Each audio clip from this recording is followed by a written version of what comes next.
Confession time. I am highly competitive, and I am a perfectionist. Now, the silliest things bring out my competitive side.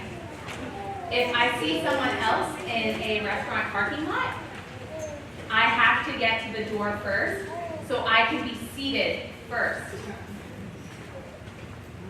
Or the person on the treadmill close to me, they are running at a higher speed than I am. I definitely should increase my speed. My perfectionism comes out most notably in my sermon writing. This sermon is awful. I'm going to scrap it and start all over again. So this is my entry point into our story for today. I totally get why the disciples are fighting. I totally get why they're arguing over who is the greatest. Now, oftentimes we give the disciples a really hard time.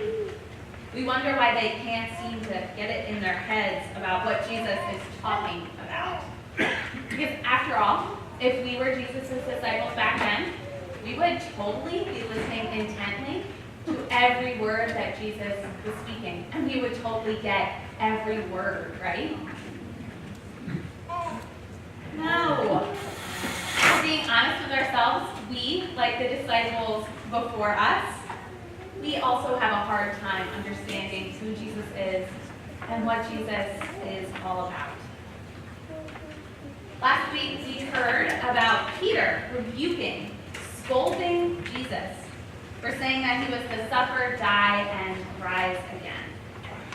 Pastor Horner explained to us that Peter and the other disciples probably understood this message to be offensive.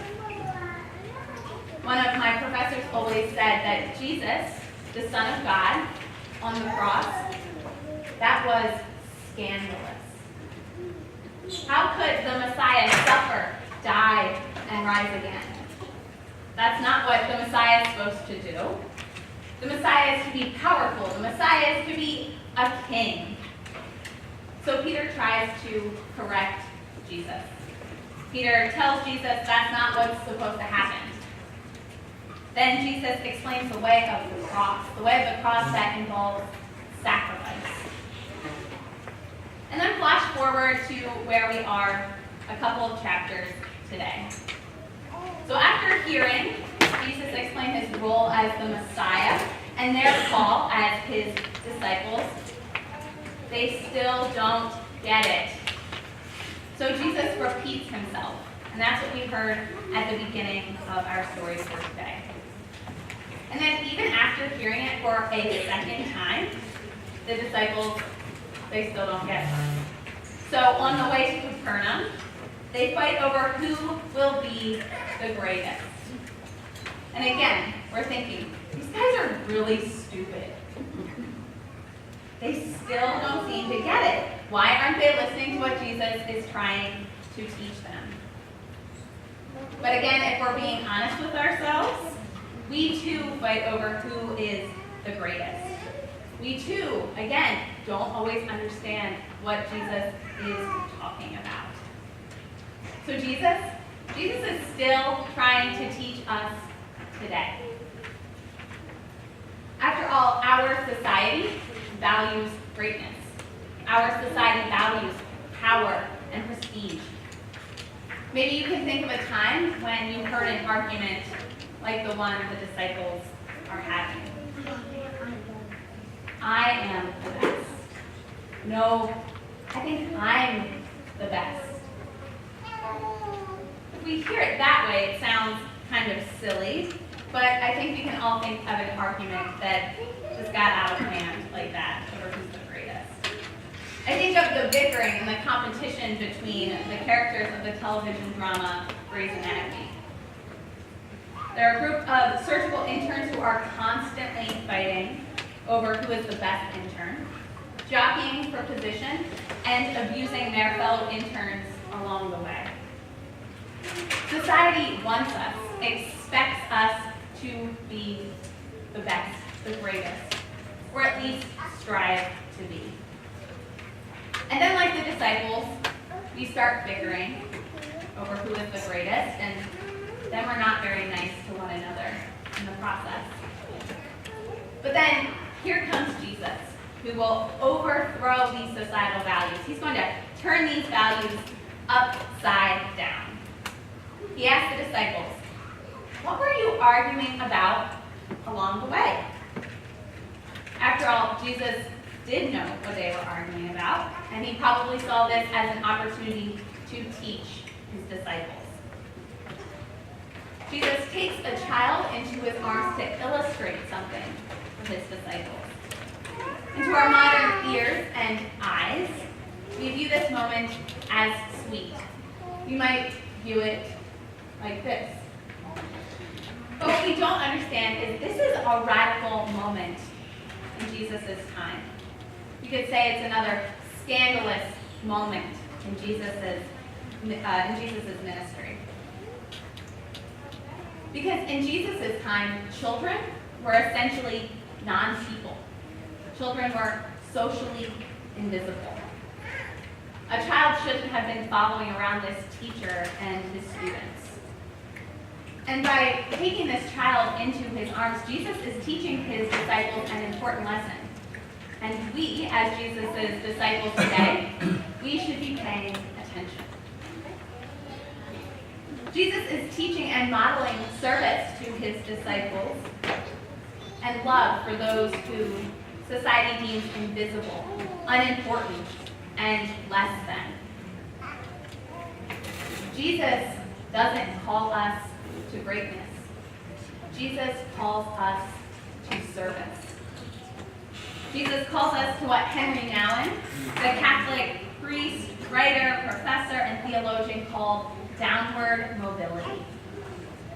Nouwen writes, "The society in which we live suggests in countless ways that the way to go is up. Making it to the top, entering the limelight, breaking the record, that's what draws attention, gets us on the front page of the newspaper, and offers us the rewards of money and fame." The way of Jesus is radically different. It is the way not of upward mobility, but of downward mobility. It is going to the bottom, staying behind the scenes, and choosing the last place. Now, why is the way of Jesus worth choosing? Because it is the way Jesus took. Nouwen's own life story illustrates what he means by downward mobility. In 1986, Nouwen moved to L'Arche Daybreak, a home for young people with disabilities. And it's where he would spend the last 10 years of his life. There, Nouwen learned that his theological writings didn't matter. How smart he was didn't matter. But what did matter was his relationships and his love and service for those that called L'Arche home. Jesus doesn't call us to greatness. Jesus calls us to service. And brothers and sisters, that is the good news of our story for today. But we shouldn't view that message as constricting. We should view it as freeing. And you're probably wondering why. Because we have received a gift. The gift of God's grace. Because there's a reason that Jesus taught his disciples about the way of the cross, what was about to happen to him on the cross, while he was explaining their call as his disciples. Because those two are related. Maybe you have heard or seen this Martin Luther quote recently. God does not need your good works, but your neighbor does. It's been all over my Facebook lately, all over. God's gift of grace frees us. We are okay with God. Our sins are forgiven. Our sins, they do not need to hang over our heads. God frees us from sin so we don't have to worry. That's why Luther wrote, God does not need your good works. God does not good works for us to receive grace, because we've already got it. God frees us to love and serve our neighbors because we don't have to worry about our standing before God. We don't have to worry about being the best. And I don't know about all of you, but for me, this message is so freeing because it reminds me to give myself a little grace. My competitiveness and my perfection that come from inside of me cause me to be unloving and unkind to myself in the same way that it causes me to be unloving and unkind to my neighbors. So this story is a lesson not just of love of others, but love of myself. God bestows grace upon us again and again. If God gives me grace and God gives all of you grace, I surely can give myself a little grace. So no, we are not called to greatness, brothers and sisters. But we are called to live, to love, and to serve with that gift of grace in our hearts and in our minds. Amen.